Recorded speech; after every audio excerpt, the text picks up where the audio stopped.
Hello students, क्या हाल है बेटा। चलो भाई, तो आज हम अपना चैप्टर जो है वो फिनिश करते हैं। ठीक है, हम कौन सा पढ़ रहे थे? सेल चैप्टर पढ़ रहे थे। सेल के बारे में हम पढ़ रहे थे, जिसमें हमने लास्ट टाइम क्या पढ़ा था? कुछ इंटरेस्टिंग बात पढ़ी थी हमने एंडोसिम्बायोसिस के बारे में पढ़ा था थोड़ा सा, है ना। और हमने जो एक थ्योरी थी दैट इज कॉल्ड एंडोसिम्बायोंट थ्योरी। क्या नाम था उस थ्योरी का? एंडोसिम्बायोंट थ्योरी, जिसमें हमने ये पढ़ा था कि जो माइटोकॉन्ड्रिया आज के जमाने में प्रेजेंट है सेल में, और जो प्लास्टिड प्रेजेंट है, ये कभी ना कभी या किसी ना किसी स्टेज पर क्या थे, ये एक प्रोकैरियोटिक अलग वो थे, ऑर्गेनिज्म थे, लेकिन फिर सेल के अंदर आके मर्ज हो गए। ठीक है, जो कि अब आजकल जो है वो सेल को अपनी सर्विसेज प्रोवाइड कर रहे हैं, जो कि इनका काम है, जो कि इनका फंक्शन है। ठीक है, हम बेसिकली प्लास्टिड पढ़ रहे थे। तो प्लास्टिड में क्या था?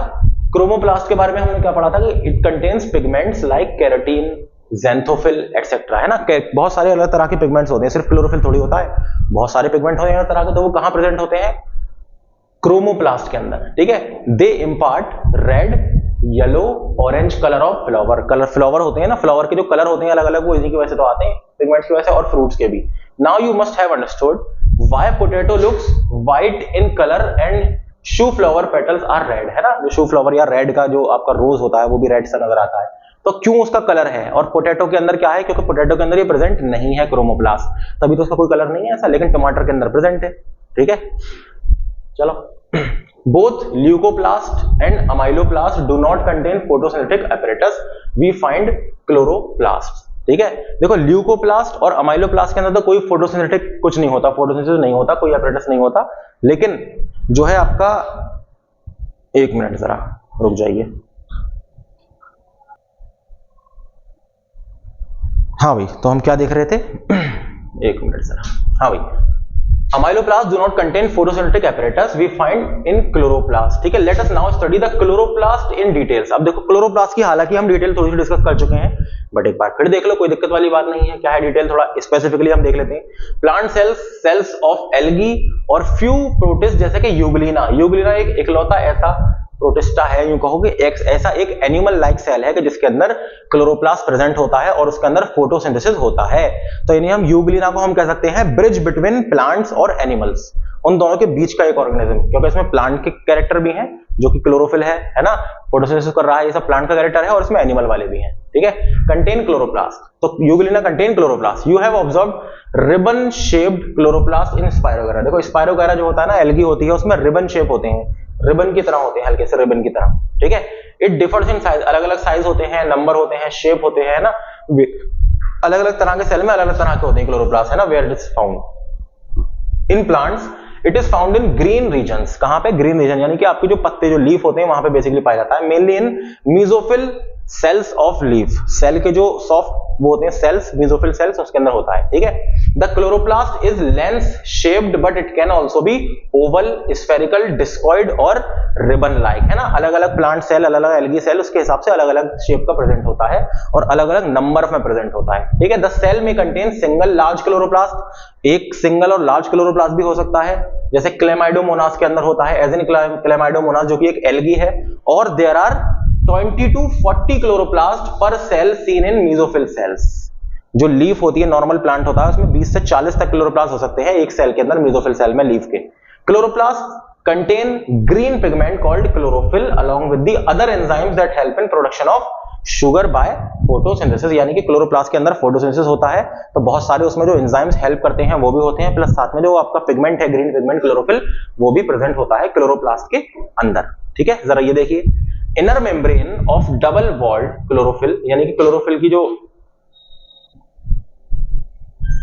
क्लोरोप्लास्ट होगा, chlorophyll is comparatively less permeable. देखो क्लोरोफिल नहीं, यहां पे क्या है? क्लोरोप्लास्ट, क्लोरोफिल यहां पे लग गया, दिस मस्ट बी क्लोरोप्लास्ट, है ना। क्लोरोप्लास्ट जो सेल ऑर्गेनेल है उसकी तो बात हो रही है ना, क्लोरोफिल की थोड़ी मेम्ब्रेन होगी, क्लोरोफिल तो क्या है? एक पिगमेंट है। तो देखो inner membrane of double walled chloroplast is comparatively less permeable. देखो अंदर की जो मेम्ब्रेन है ना, वो थोड़ी सी कम परमिएबल होती है, यानी कि बहुत ही सिलेक्टेड चीजें उसके अंदर से आर पार होती हैं। ठीक है, inside the cavity of inner membrane there is another set of membranous sac called thylakoid. ये जो सिक्के हैं ना, ये भी मेम्ब्रेनस होते हैं। जो इनर कैविटी है आपकी, है ना, अंदर वाली जो मेम्ब्रेन है, उसके अंदर की जो कैविटी है, उसके अंदर क्या है? ये थाइलाकॉइड प्रेजेंट है, देख रहे हो, ये थाइलाकॉइड प्रेजेंट है। सही है, thylakoids are arranged in a form of stack called grana और सिंगुलर ग्रेनम। ठीक है, ये देखो स्टैक यानी कि चट्टे चट्टे लगे हुए हैं, मैंने अभी बताया था आपको, मतलब कि लास्ट उसमें क्लास में मैंने आपको बताया था चट्टे चट्टे लगे हुए हैं ये, ठीक है। चलिए, तो ये क्या है, ये है ग्रेनम, और यही जब बहुत सारे जो चट्टे मिला लिए हमने, है ना, जो स्टैक बेसिकली है ना, इसको हमने बहुत सारे को मिला लिया, तो हमने क्या कह दिया इसे, क्या कह दिया, ग्रेना, ठीक है, सिंगुलर ग्रेनम और बहुत सारे मिलाकर ग्रेना, ठीक है। The grana are connected to each other by means of membranous tubules called stroma lamella. देखो ये एक दूसरे से कनेक्टेड हैं, ये एक दूसरे से कनेक्टेड है, किसके थ्रू कनेक्टेड है, लैमेला के थ्रू कनेक्टेड है, ठीक है, क्योंकि ये स्ट्रोमा के अंदर प्रेजेंट है इसीलिए हम इसे कहते हैं स्ट्रोमा लैमेला। स्ट्रोमा क्या है, ये देखो ये जो स्पेस है ना, खाली स्पेस जो है जहां पर ये थाइलाकॉइड प्रेजेंट है, जो अंदर इनर मेम्ब्रेन की जो मैट्रिक्स है, स्पेस है, उसे हम कहते हैं स्ट्रोमा, ठीक है। देखो ये रहा आपका स्ट्रोमा जो स्पेस है, इसीलिए हम इसे स्ट्रोमा लैमेला कहते हैं, क्योंकि ये लैमेला कनेक्ट कर रहा है, ट्यूब लाइक स्ट्रक्चर है जो एक ग्रेना को दूसरे ग्रेना से कनेक्ट कर रहा है, या यूं कहोगे एक ग्रेनम को दूसरे ग्रेनम से कनेक्ट कर रहा है। Space outside thylakoid is filled with stroma, तो स्पेस आउटसाइड थाइलाकॉइड के बाहर का जो स्पेस है ये पूरा, ये किससे फिल्ड है, या इसे क्या कहलाता है, स्ट्रोमा होता है। The stroma and the space inside the thylakoid contain various enzyme. देखो अब स्ट्रोमा ये जो है स्पेस, इसके अंदर क्या बहुत सारा फ्लूइड लाइक स्ट्रक्चर फिल है, इसके अंदर एंजाइम्स बहुत सारे पाए जाते हैं, ठीक है। और इनसाइड थाइलाकॉइड, और थाइलाकॉइड के अंदर भी देखो, थाइलाकॉइड के अंदर जो जगह है उसे हम क्या कहते हैं, थाइलाकॉइड के अंदर की जगह को हम क्या कहते हैं, ल्यूमेन कहते हैं ना, क्या कहते हैं हम, ल्यूमेन, हमने पढ़ा था लास्ट टाइम, ल्यूमेन कहते हैं जो इसकी कैविटी है थाइलाकॉइड की, तो ल्यूमेन के अंदर भी बहुत सारे एंजाइम्स पाए जाते हैं, ठीक है, जो कि एसेंशियल होते हैं, जरूरी होते हैं फॉर फोटोसिंथेसिस, ठीक है, खाना बनाने के प्रोसेस में काम आते हैं। Like other plastids, stroma of chloroplasts also contain DNA and ribosome. कैसा वाला डीएनए, सर्कुलर डीएनए, कैसा वाला, सर्कुलर प्रोकैरियोटिक टाइप का डीएनए। राइबोसोम कैसे वाले, 70S टाइप के, यानी कि प्रोकैरियोट की तरह। तभी तो हमने इसे एंडोसिम्बाइसिस में पढ़ा था, एंडोसिम्बाइसिस थ्योरी जो थी उसमें हमने क्या कहा था, क्लोरोप्लास्ट क्या था, ये समझ लो एक तरीके का पुराना एक बैक्टीरिया था जो कि यूकेरियोटिक सेल के अंदर आ गया और वहीं के वहीं रह गया और अपनी जो सर्विसेज है वो प्रोवाइड कर रहा है, ठीक है। चलो आई होप कि आपको इसके बारे में समझ में आ गया। अब जरा राइबोसोम्स के बारे में थोड़ी सी कहानी जान लेते हैं कि व्हाट आर राइबोसोम्स, ठीक है। अब थोड़ा सा हम बैक गेयर मारते हैं अपनी कहानी में और पीछे चलते हैं, कहां पर, एंडोप्लाज्मिक रेटिकुलम पर। जब हम वो पढ़ रहे थे तो हमने ये बताया था आपको कि एंडोप्लाज्मिक रेटिकुलम की जो मेम्ब्रेन है, यानी कि एंडोप्लाज्मिक रेटिकुलम जो है वो न्यूक्लियस की जो मेम्ब्रेन है, बाहर वाली आउटर मेम्ब्रेन, तो उसी का वो है, वही बाहर से बनी हुई है, यूं कहोगे उसकी मेम्ब्रेन से अटैच्ड है, एंडोप्लाज्मिक रेटिकुलम से अटैच्ड है न्यूक्लियस की बाहर वाली मेम्ब्रेन, है ना। और न्यूक्लियस की जो मेम्ब्रेन होती है उसमें पोर्स होते हैं, छोटे छोटे होल्स होते हैं, है ना। उन होल्स के थ्रू न्यूक्लियस के अंदर एक स्ट्रक्चर होता है न्यूक्लियोलस, वहां पे प्रेजेंट होते हैं या वहां से बनते हैं राइबोसोम्स। राइबोसोम कहां बनते हैं, न्यूक्लियोलस में, वहां से फिर न्यूक्लियस में आते हैं, फिर न्यूक्लियस से न्यूक्लियर पोर के थ्रू बाहर आते हैं और वो एंडोप्लाज्मिक रेटिकुलम पे आके चिपक जाते हैं और साइटोप्लाज्म में फैल जाते हैं। तो एंडोप्लाज्मिक रेटिकुलम का वो हिस्सा जहां पर राइबोसोम अटैच्ड है, that is called rough endoplasmic reticulum. और राइबोसोम का काम क्या है, ये प्रोटीन के सिंथेसिस करता है, प्रोटीन्स को बनाता है। और वो हिस्सा एंडोप्लाज्मिक रेटिकुलम का जो कि जहां पर राइबोसोम नहीं होते हैं, जो स्मूथ होता है, that is called smooth endoplasmic reticulum, ठीक है। ये लिपिड सिंथेसिस और इन सब में काम आता है, ठीक है। ये तो हमने पूरा अच्छे से पढ़ा था डिटेल में। तो अब राइबोसोम की थोड़ी बेसिक मैंने चीजें बता दी, अब जरा ये देख लो क्या है। You are aware that ribosomes are protein factories, है ना, इसे हम प्रोटीन फैक्ट्री कहते हैं क्योंकि यही तो प्रोटीन को बना रहा है, ठीक है, of the cell. They use genetic information to synthesise protein. Ribosomes क्या है, ये प्रोटीन को बनाने के लिए किसका इस्तेमाल करते हैं, जेनेटिक इंफॉर्मेशन का इस्तेमाल करते हैं। यानी आपका जो आरएनए है, देखो डीएनए होता है आपका जेनेटिक मटेरियल, डीएनए से बनता है आरएनए, ठीक है। कौन सा प्रोसेस कहलाता है, ट्रांसक्रिप्शन, ये हम पढ़ेंगे पूरा डिटेल में, ट्रांसक्रिप्शन कहलाता है। और आरएनए से बनता है फिर प्रोटीन, जिसे हम कहते हैं ट्रांसलेशन, जिस प्रोसेस को हम कहते हैं ट्रांसलेशन, ठीक है।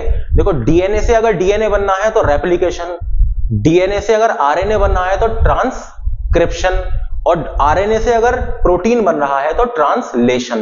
तो रेप्लिकेशन, ट्रांसक्रिप्शन, ट्रांसलेशन, ये सब हम डिटेल में पढ़ेंगे जब हम मॉलिक्यूलर बायोलॉजी पढ़ेंगे, ठीक है। अभी सिर्फ छोटा सा समझ लो कि राइबोसोम जो है वो देखो आरएनए से क्या बना है, बनेगा प्रोटीन बनेगा, किसकी हेल्प से बनाएगा, कौन बनाएगा, राइबोसोम बनाएगा।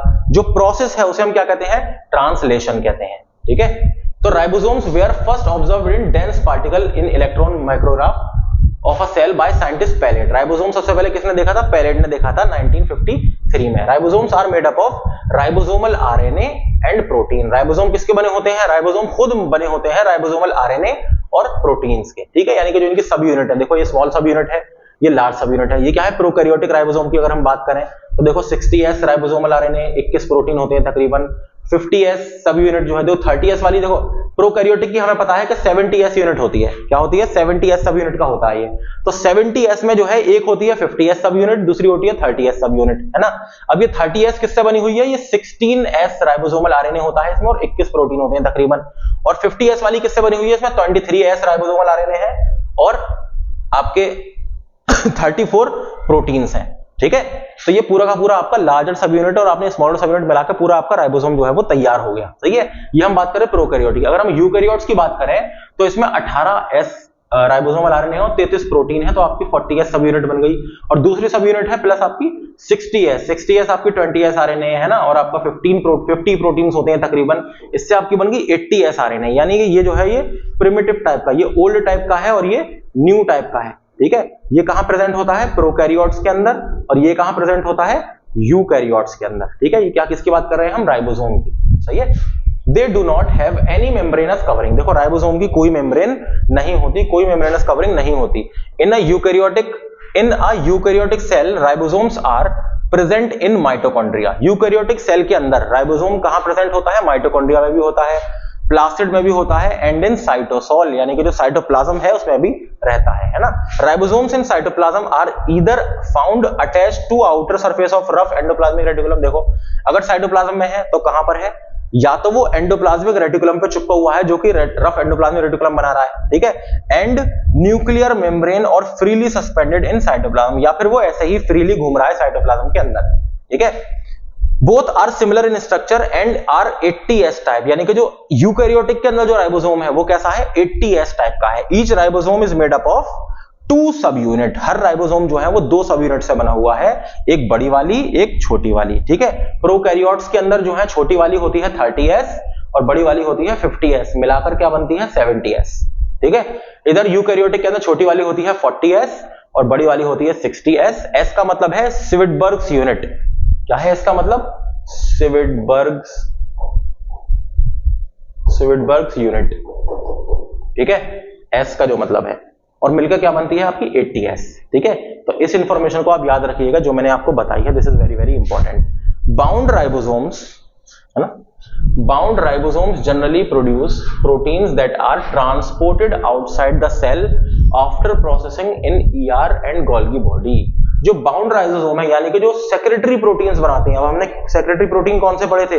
सेक्रेटरी प्रोटीन हमने वही तो पढ़े थे जो कि एंडोप्लाज्मिक रेटिकुलम पे जो चिपका हुआ है राइबोसोम, वो जो बना रहा है प्रोटीन, तो वो प्रोटीन पैक करेगा, एंडोप्लाज्मिक रेटिकुलम उसका पैकिंग करेगा, फिर वो दे देगा किसको? गोल्गी बॉडी को।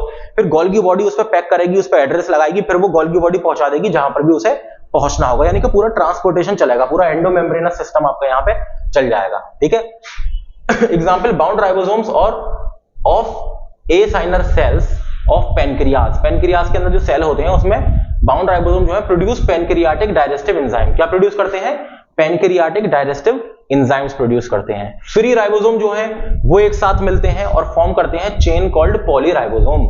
बहुत सारे जो फ्री राइबोसोम घूम रहे हैं ऐसे साइटोप्लाज्म में, वो मिलेंगे एक साथ और पॉलीराइबोसोम यानी कि बहुत सारे राइबोसोम्स एक साथ मिलकर बना देंगे स्ट्रक्चर फॉर प्रोटीन सिंथेसिस, और प्रोटीन की सिंथेसिस शुरू करेंगे, प्रोटीन को बनाना शुरू करेंगे। Free ribosomes generally produce enzymatic proteins. देखो फ्री राइबोसोम जो है ना वो जनरली किस तरह का प्रोटीन बनाता है? एंजाइमेटिक, यानी कि ऐसा प्रोटीन जो बाद में चल के एक एंजाइम की तरह काम करेगा, एक केमिकल की तरह काम करेगा, that are used up in cytoplasm like enzymes required for breakdown of sugar. किस चीज के लिए एंजाइम क्या होते हैं? खासतौर से ब्रेक डाउन करने के लिए, चीजों को डाइजेस्ट करने के लिए, है ना, खासतौर से ब्रेक डाउन ऑफ शुगर के लिए। Both type of ribosomes can interchange position and function. दोनों तरह के राइबोसोम देखो, अगर चिपका हुआ भी है तो वो छुटका भी जा सकता है, और दूसरा वाला जो बाहर घूम रहा है वो आकर चिपक सकता है एंडोप्लाज्मिक रेटिकुलम से। तो अलग अलग दोनों जो है वो फंक्शन कर सकते हैं और अपनी पोजीशन चेंज कर सकते हैं और फंक्शन भी। Number of ribosomes in high in cells actively engaging in protein synthesis, ठीक है। अगर नंबर ऑफ राइबोसोम ज्यादा है, अगर आपको ज्यादा पाए जा रहे हैं नंबर ऑफ राइबोसोम किसी सेल के अंदर, यानी कि इसका मतलब ये है कि प्रोटीन जो है उसमें वो बहुत ज्यादा सिंथेसाइज हो रहा है। ओके, चलो। The particle size of ribosome is measured in terms of, देखो स्विडबर्ग्स यूनिट, देखो एस था ना, ये क्या था? ये जो राइबोसोम है तो उसका जो मेजरमेंट है तो वो एक यूनिट से मेजर होता है, that is called Svedberg's unit.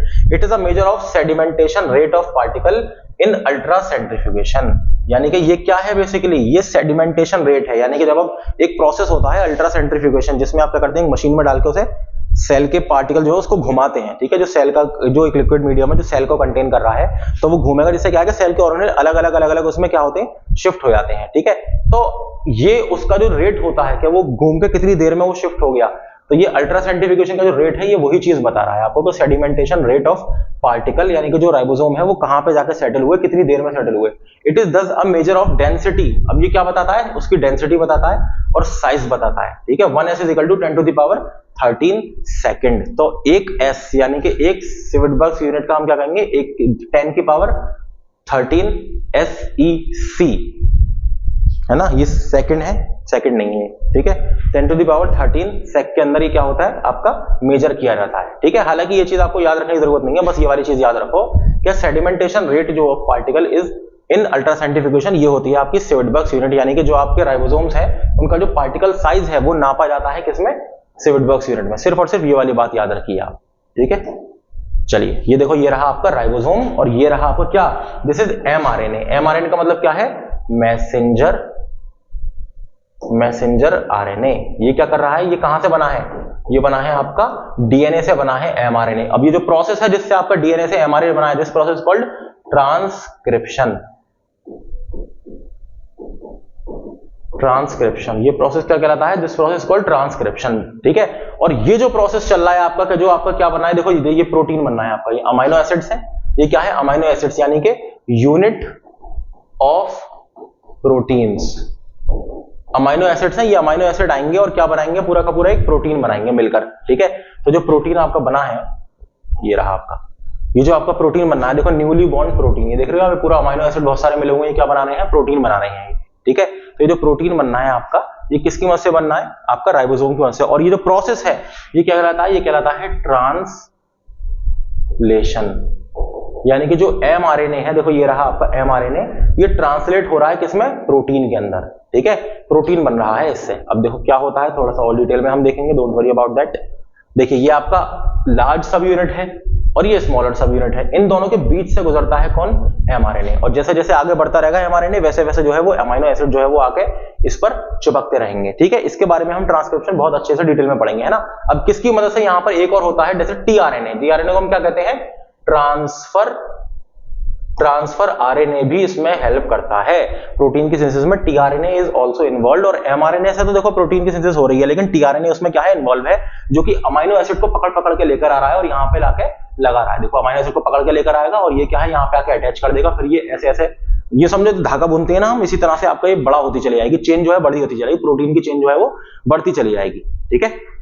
देखो यही तो हो रहा है हमारे यहाँ पर, देखो ये रे tRNA देखो पकड़ के लेकर आ रहा है किसको, अमाइनो एसिड्स को, अमाइनो एसिड को पकड़ के लाया tRNA और उसने कहां से छोड़ दिया, यहाँ पे छोड़ दिया। अब यहाँ पर क्या प्रेजेंट है, यहाँ पे आपकी देखो A साइट प्रेजेंट है, P साइट प्रेजेंट है, यहाँ पे देखो ये सब क्या है, ये A साइट है, ये से आगे बढ़ाएगा, यहाँ पे जैसे ही आगे बढ़ाया मैसेंजर RNA से, फौरन आपको यहाँ पे ऐड होते चले जाएंगे, यहाँ पे जैसे ये आगे बढ़ता चला जाएगा इस तरह से निकलता चला जाएगा और यहाँ पे ऐड होते चले जाएंगे कौन, अमाइनो एसिड, जो कौन लेकर आ रहा है, tRNA लेकर आ रहा है, ठीक है। तो यही कहानी आपकी चलती है, दिस प्रोसेस कॉल्ड ट्रांसलेशन। ये आपकी बड़ी वाली जो यूनिट है, दिस इज लार्ज यूनिट और ये क्या है, स्मॉलर सब यूनिट ऑफ राइबोसोम। तो ये राइबोसोम में इस तरह से प्रोटीन जो है वो सिंथेसाइज हो रहा है, इसके बारे में डिटेल में हम पढ़ेंगे, ठीक है। चलो न्यूक्लियस देखिए आप, अब जो आपका मेन जो सेंटर ऑफ द सेल है दैट इज न्यूक्लियस, है ना, यानी कि यूं कहो कि brain of the cell nucleus. इसके बारे में अगर हम कहानी देखें तो न्यूक्लियस का है, structure of nucleus of eukaryotic cell becomes distinct in a non dividing cell और ड्यूरिंग इंटरफेस,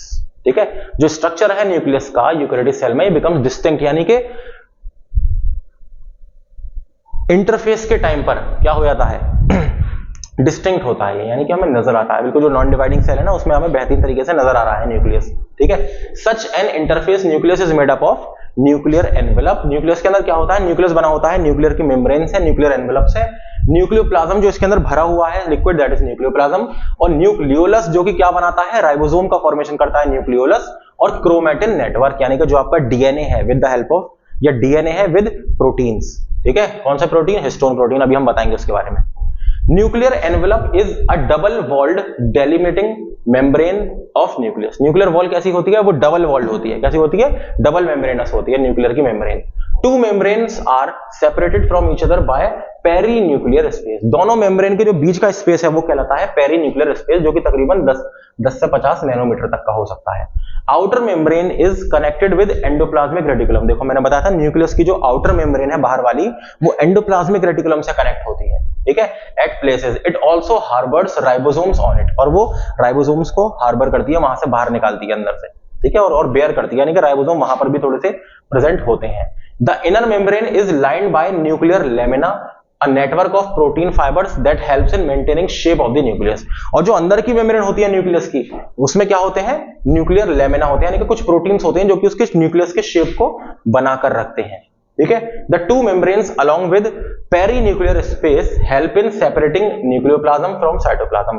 तो जो मेम्ब्रेन है बेसिकली, तो वो जो पेरीन्यूक्लियर स्पेस है, तो वो जो न्यूक्लियस के अंदर का जो लिक्विड है दैट इज न्यूक्लियोप्लाज्म या कैरियोप्लाज्म भी जिसे हम कहते हैं, कैरियोप्लाज्म, KARYO, कैरियोप्लाज्म भी हम इसे कहते हैं। तो न्यूक्लियोप्लाज्म या कैरियोप्लाज्म को अलग करता है साइटोप्लाज्म से। However, nuclear membrane is not continuous। Nuclear membrane continuous नहीं होती, थोड़े से उसमें पोर्स होते हैं। At places there are small opening called nucleopores या न्यूक्लियर पोर्स। न्यूक्लियस में छोटे छोटे छेद होते हैं, उसकी मेम्ब्रेन में पोर्स होते हैं, जिन्हें हम न्यूक्लियोपोर कहते हैं। The nucleopores are guided by pore complexes which regulate flow of substances from nucleus to cytoplasm and in reverse direction, ठीक है।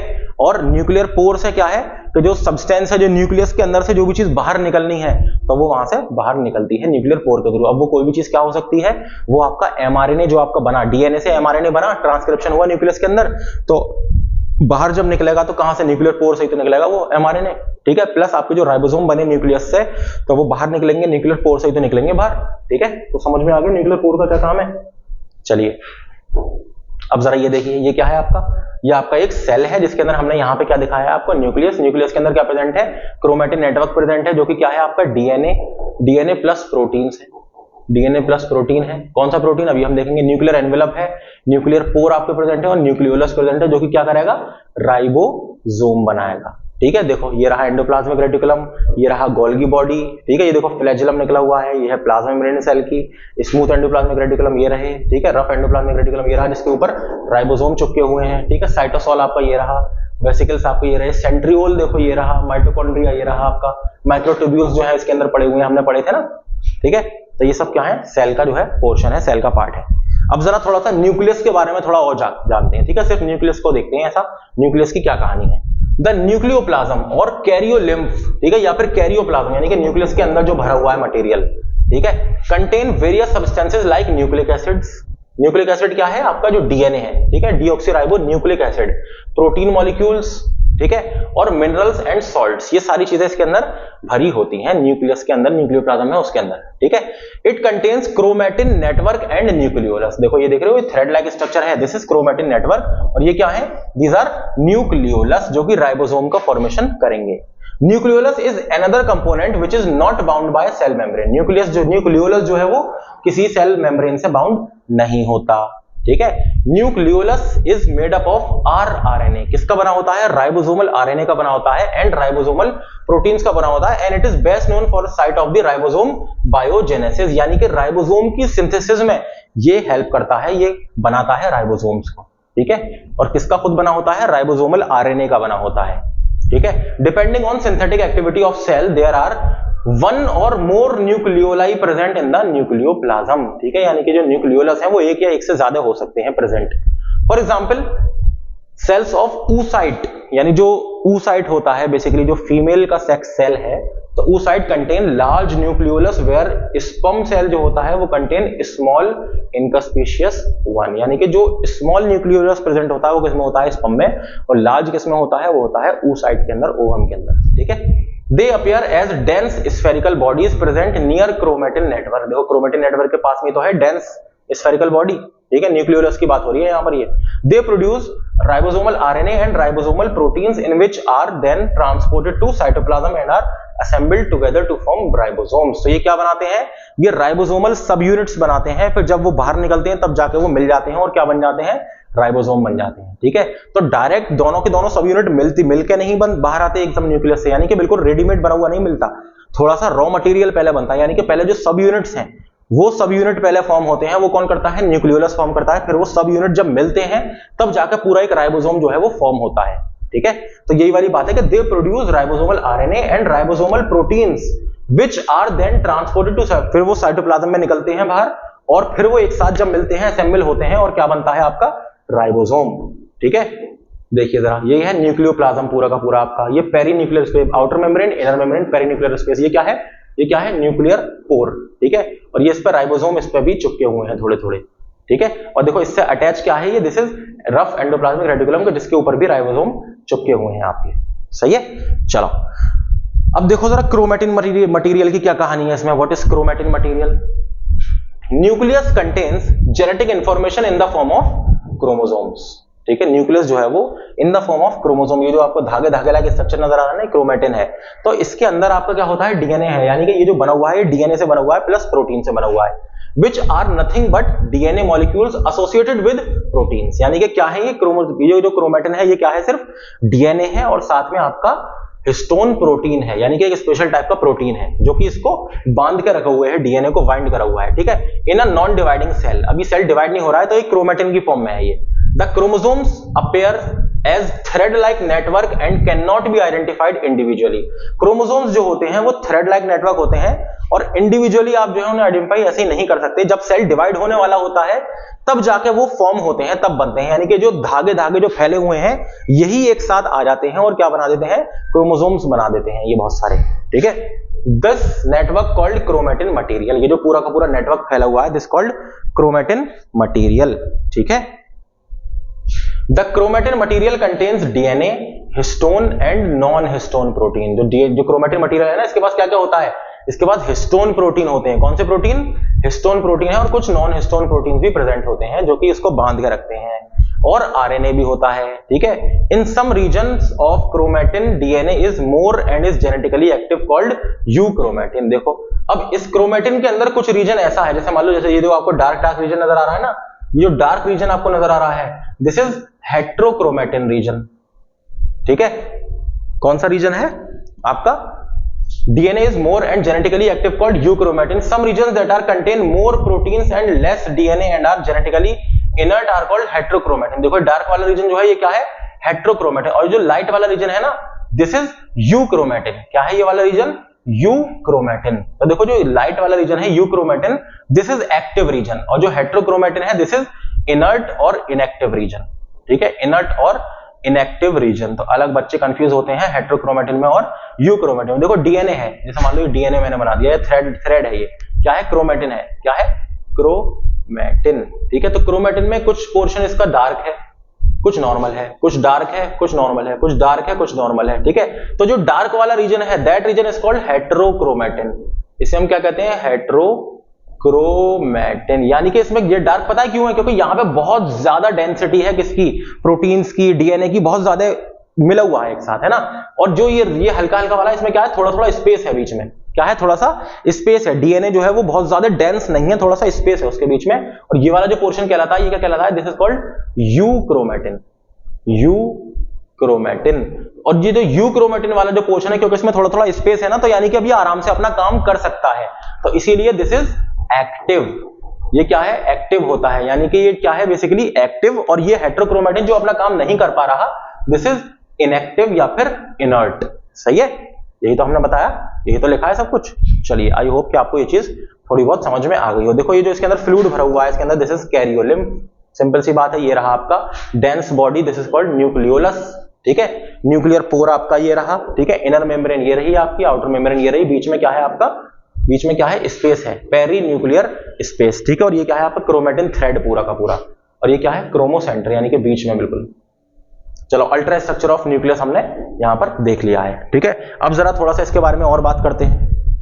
क्या बात करते हैं जरा देखते हैं। When the cell prepares to divide, जब सेल डिवाइड होने वाला होता है, ठीक है, the chromosomes coil and get condensed। तो देखो जो हमारा जो थ्रेड लाइक स्ट्रक्चर था ना, तो वो क्या हो गया, देखो जो क्रोमैटिन था हमारा, देखो क्रोमैटिन फाइबर हमारा कहां गया, ये रहा आपका क्रोमैटिन, देखो यही तो है धागे की तरह क्रोमैटिन, ठीक है। देखो ये रहा आपका क्रोमैटिन, तो एक क्रोमैटिन जो है वो एक जगह मिल गया आकर, और क्या बना लिया उसने, क्रोमोसोम्स बना लिए। क्या बना लिया, आपके क्रोमोसोम्स बना लिए, ठीक है। तो देखो क्रोमोसोम को अगर मैं खोलना शुरू करूं, इसे अनवाइंड करना शुरू करूं, तो देखो क्या बनेगा, क्रोमोसोम है, क्रोमोसोम के जो पार्ट है उसके बारे में देखो, सबसे ऊपर वाला जो टिप वाला जो पोर्शन है दैट इज कॉल्ड टीलोमेयर, बीच वाला पोर्शन है दैट इज कॉल्ड सेंट्रोमेयर, ठीक है, और ये जो दो जो आपको नजर आ रहे हैं ये क्या है, सिस्टर क्रोमैटिड्स कहलाते हैं, ठीक है। तो देखो जब मैं इसे खोलना शुरू करूंगा तो यहाँ पे क्या किस में खुलेगा, ये पूरा का पूरा न्यूक्लियोसोम्स मुझे नजर आएंगे, यानी कि बीड लाइक स्ट्रक्चर नजर आएंगे। कैसे स्ट्रक्चर नजर आएंगे, बीड होती है, माला जो होती है माला, उसकी तरह स्ट्रक्चर मुझे यहाँ पे नजर आएगा, ठीक है। अब जब मैं इसे और फर्दर जब मैं इसे खोलूंगा तो मुझे क्या नजर आएगा, डीएनए इसके अंदर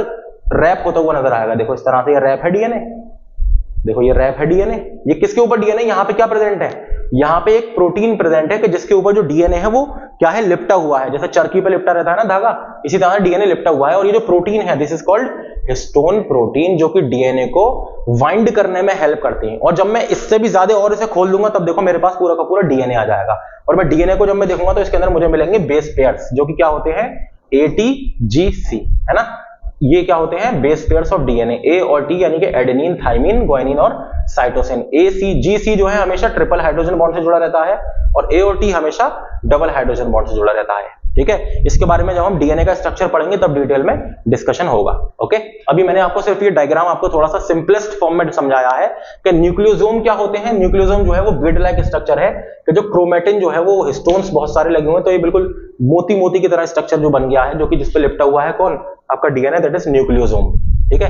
एट मेटाफेज स्टेज, देखो सेल डिवीजन की स्टेज होती है एक मेटाफेज, जिसमें सारे क्रोमोसोम जो है वो कहां जाते हैं, बिल्कुल एक बीच वाली इक्वेटोरियल लाइन में आ जाते हैं, ठीक है, क्योंकि डिवाइड होना है सेल को, तो सब एक साथ बीच में आके लग जाते हैं। They become distinct and can be clearly identified, यानी कि क्रोमोसोम जो है वो मेटाफेज स्टेज पे हमें आसानी से नजर आ जाते हैं, ठीक। कौन सी स्टेज पे, मेटाफेज, ये याद रखना।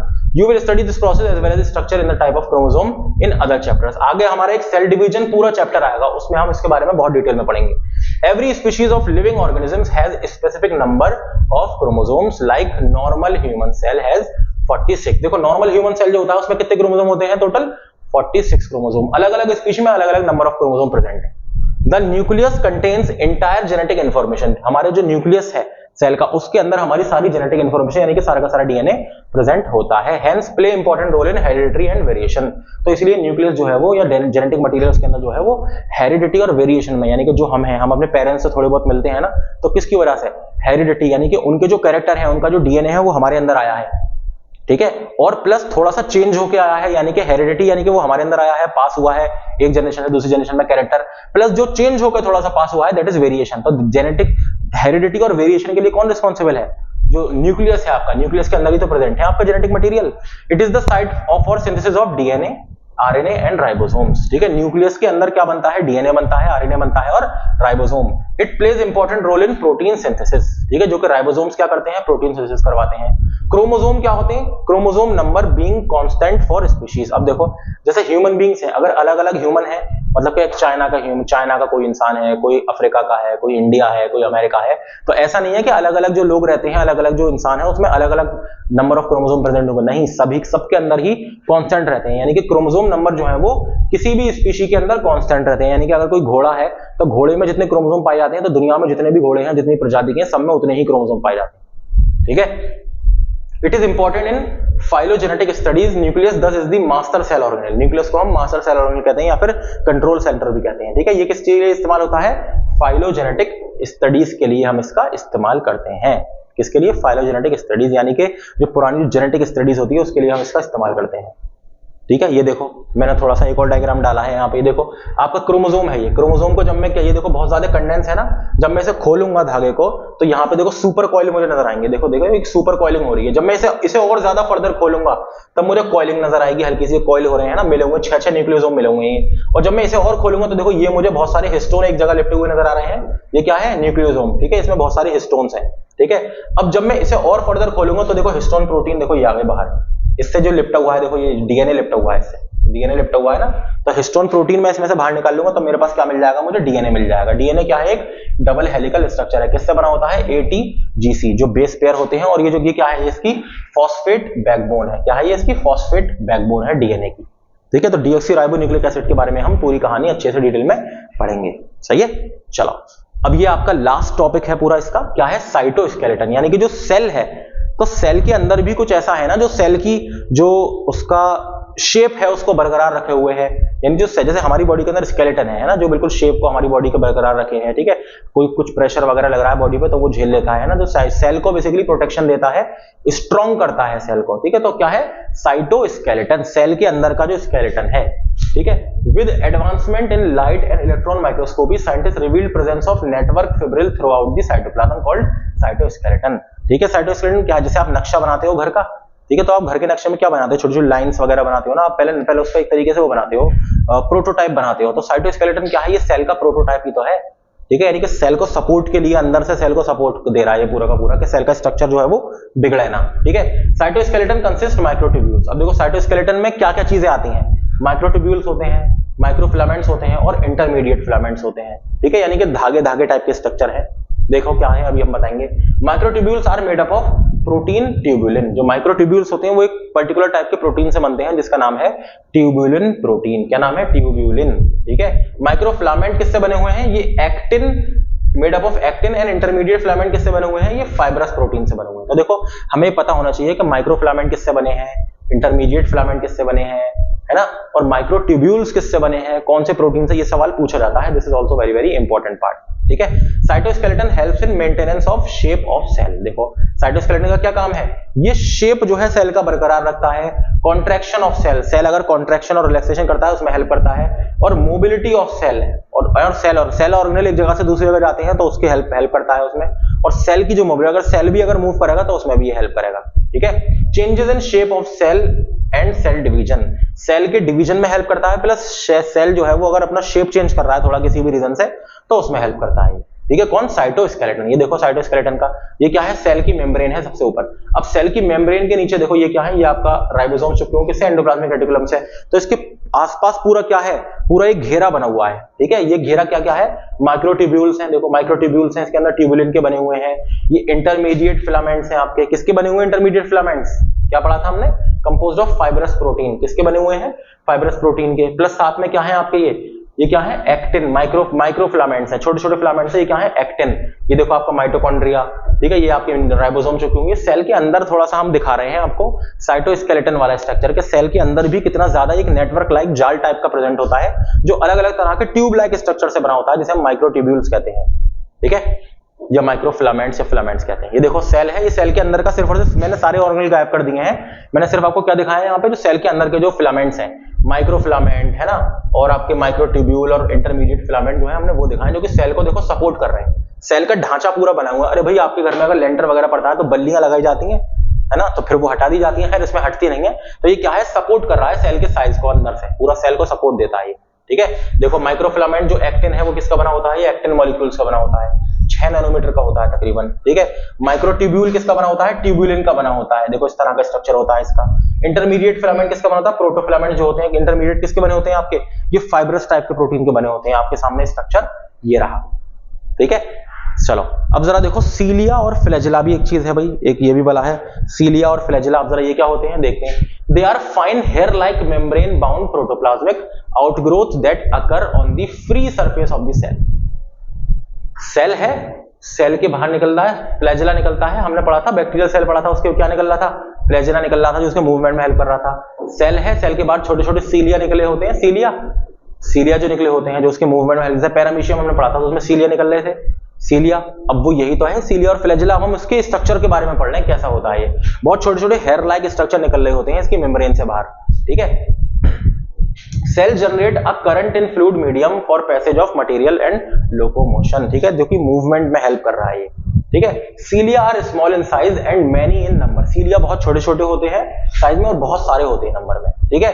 सीलिया act as oars causing movement of cell, देखो ये क्या है, सेल को मूव कराने में हेल्प करते हैं, धीरे धीरे सेल मूव करता है सीलिया की हेल्प से, ठीक है। अब फ्लैजेला क्या है, flagella are longer and few in number, flagella जो है वो थोड़े बड़े होते हैं और बहुत कम होते हैं नंबर में, बहुत ज्यादा नहीं होते, ठीक है, फ्लैजेला की तरह नहीं होते, थोड़े से कम होते हैं बट थोड़े साइज में बहुत बड़े होते हैं। Flagella present in prokaryotic bacteria are structurally different from the eukaryotic flagella, देखो प्रोकैरियोटिक बैक्टीरिया के अंदर जो फ्लैजेला है और जो आपका यूकैरियोटिक सेल है अगर उसके अंदर फ्लैजेला है तो दोनों में जमीन आसमान का फर्क होगा उनके स्ट्रक्चर में, ठीक है, स्ट्रक्चर में दोनों में फर्क होगा। सीलियम और flagellum consist of basal body, देखो क्या होती है इसके पास, बेसल बॉडी होती है। क्या होती है? बेसल बॉडी, यानी कि जो सीलिया है आपका वो जहां पे कनेक्ट है जिस जगह से, दैट इज बेसल बॉडी। ठीक है, बेसल प्लेट होती है और शाफ्ट होती है। Basal body is placed outer part of cytoplasm. कहां पे होती है? जो साइटोप्लाज्म का जो आउटर वाला पार्ट है ना, वहां पे आपकी बेसल बॉडी जो है वो कनेक्ट होती है, यानी कि बिल्कुल सेल से कनेक्ट होती है आपकी। ठीक है, it is drive from centriole. अब देखो ये किससे बना है? ये बना है आपका किससे? सेंट्रियोल से। सेंट्रियोल भी एक सेल का ऑर्गेनेल है। ठीक है, ये हम बताएंगे। It has 9 peripheral triplets of fibrils. छोटे छोटे फाइब्रिल्स होते हैं। ठीक है, फाइब्रिल्स या छोटे छोटे स्ट्रक्चर हैं। कितने हैं? टोटल 9 है। Shaft is exposed part of cilia and flagella. Shaft क्या है? जो इसका बाहर निकला हुआ जो पार्ट है सीलिया और फ्लैजेला का, हम उसे कहते हैं। It consist of 2 parts, sheath और एक्सोनिम। अभी देखो ये तुम देख रहे हो यहाँ पे जो लिखा है, इसके बारे में जब मैं डायग्राम बताऊंगा तब आपको बताऊंगा, है ना। जो इसका क्या है, इसके बाद 2 पार्ट होते हैं, शीट और exonym. Sheet is covering membrane of cilium और फ्लैजेलम। देखो शीट क्या होती है? ये जो सीलिया फ्लैजेला है इसकी भी तो मेम्ब्रेन होगी ना, जैसे कवर करे होगी, तो वो होती है sheet.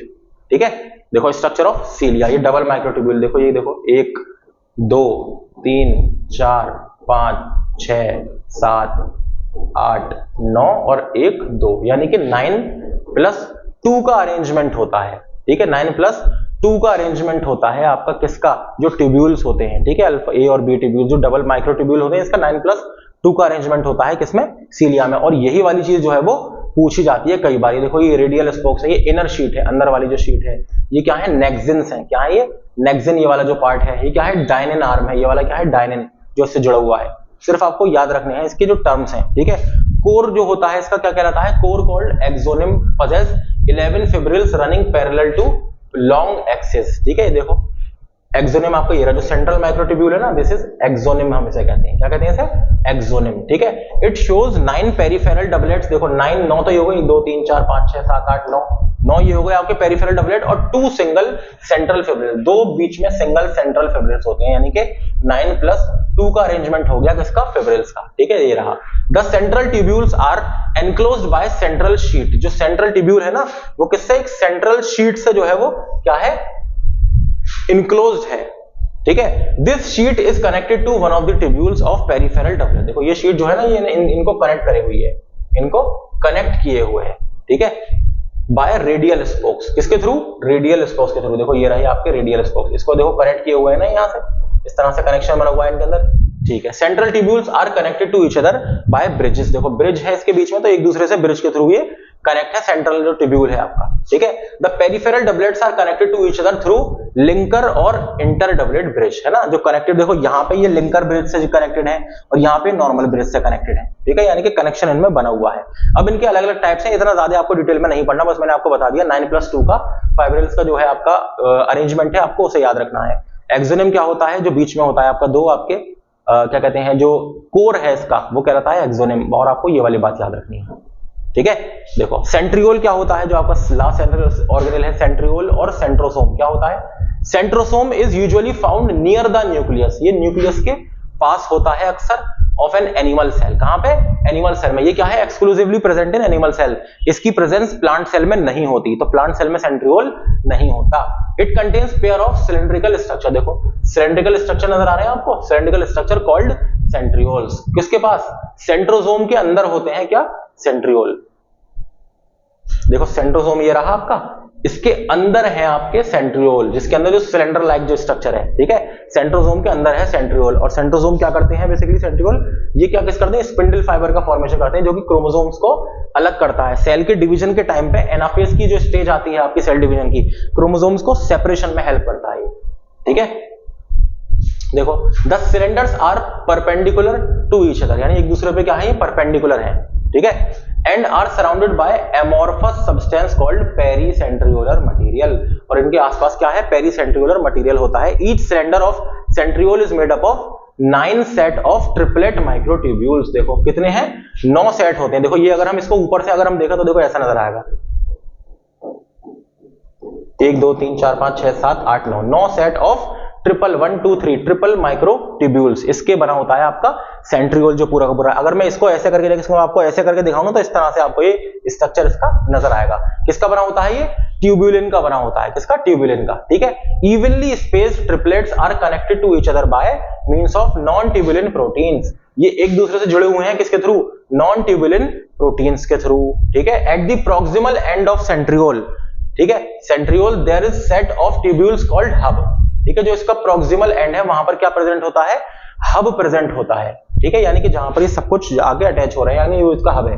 Peripheral triplets are connected to hub by means of radial spokes, किससे कनेक्टेड है, रेडियल स्पोक्स से कनेक्टेड हैं। देखो ये देखो यहाँ आपका क्या है, बीच में क्या है आपका हब है, और यहां से देखो रेडियल स्पोक से सारे के सारे कनेक्टेड हैं, ठीक है। Due to this proximal end of centriole looks like a cart wheel, ये देखो कैसा नजर आ रहा है, एक कार्ट व्हील टाइप का नजर आ रहा है ना, चक्की जैसा, चरखे जैसा नजर आ रहा है हमें। The centrosome helps in assembly of spindle apparatus during cell division, तो स्पिंडल फाइबर या स्पिंडल एपरेटस का जो फॉर्मेशन होता है वो कौन करता है, कौन करवाता है, सेंट्रोसोम, ठीक है, बेसिकली सेंट्रियोल से बनता है वो, ठीक है। It forms basal body of cilia and flagella, और यही जो है बेसल बॉडी ऑफ सीलिया और फ्लैजेला की भी बनाता है कौन, सेंट्रोसोम, ठीक है। कौन बनाता है, सेंट्रोसोम। ये देखिए, ये हमने देखा आपका जब सेल का डिवाइड हो रहा है तो देखो ये सेंट्रोसोम है, इसके अंदर क्या है, सेंट्रियोल है, तो देखो इसने क्या बनाया, ये दीज आर स्पिंडल फाइबर्स, ये क्या है, स्पिंडल फाइबर्स हैं जो कि सेल को जाएंगे और यहाँ पे क्रोमोसोम पे अटैच होंगे काइनेटोकोर से, और इसे अलग करेंगे क्रोमोसोम को, ठीक है। देखो ये रहा आपका जो हमने वो दिखाया है फोटो आपको, ये रहा, देखो ये बेसल बॉडी क्या है, देखो इससे जुड़ी हुई है बेसल बॉडी, नीचे वाला जो पार्ट है ये रहा इसका बेसल बॉडी वाला। अगर हम इसको गौर से देखेंगे, हम इसे खोल के देखेंगे तो इस तरह का नजर आएगा, ये 9 डबलेट नजर आ रहे हैं आपको, 1 2 3 4 5 6 7 8 9 और बीच में 2 आ गए, यानी कि 9+2 का अरेंजमेंट आपको नजर आ रहा है यहाँ पर, समझ गए। ये हम अभी पूरा का पूरा पढ़ चुके। ये देखो ये क्या है आपका जो सेंट्रोसोम है, इसके अंदर क्या है, सेंट्रियोल्स हैं। देखो यहां से क्या क्या बनना है, क्या निकल रहा है, ये क्या निकल रहे हैं, ये निकल रहे हैं आपके स्पिंडल फाइबर्स, क्या निकल रहे हैं, ये स्पिंडल फाइबर्स, ठीक है। ये सेल के अंदर की बात हो रही है, स्पिंडल फाइबर, और ये मेटाफेज स्टेज है, कौन सी स्टेज है, मेटाफेज। तो इसमें सारे के सारे क्रोमोसोम एक जगह वो है, क्या कहते हैं, बिल्कुल बीच में है, सेंटर पे। तो देखो क्रोमोसोम का जो सिस्टर क्रोमैटिड है ना, तो ये अब अलग अलग होंगे, ठीक है। आधे क्रोमोसोम इधर जाएंगे, आधे क्रोमोसोम इधर आएंगे, तभी तो जब सेल जो है वो डिवाइड होगा तो आधे क्रोमोसोम ये लेगा और आधे क्रोमोसोम ये लेगा, तो यानी कि एक सेल से हमारे 2 हैप्लॉइड सेल बन जाएंगे, ठीक है। तो ये कैसे होंगे, क्योंकि यहां पर ये अटैच हो रहा है, स्पिंडल फाइबर अटैच होता है कहां से, काइनेटोकोर से, काइनेटोकोर से अटैच होता है, क्या अटैच होता है, स्पिंडल फाइबर, जो कि कहां से निकला है आपका, सेंट्रोसोम से, यानी कि बेसिकली सेंट्रियोल से, ठीक है। ये देखिए आप, ये रहा आपका पूरा सेंट्रोसोम, ये देखो सेंट्रियोल को डेवलप कर रहा है, यहाँ पे क्या है आपका क्रोमैटिन पड़ा हुआ है, अभी सेल डिवाइड नहीं है लेकिन डिवाइड होने वाला है सेल।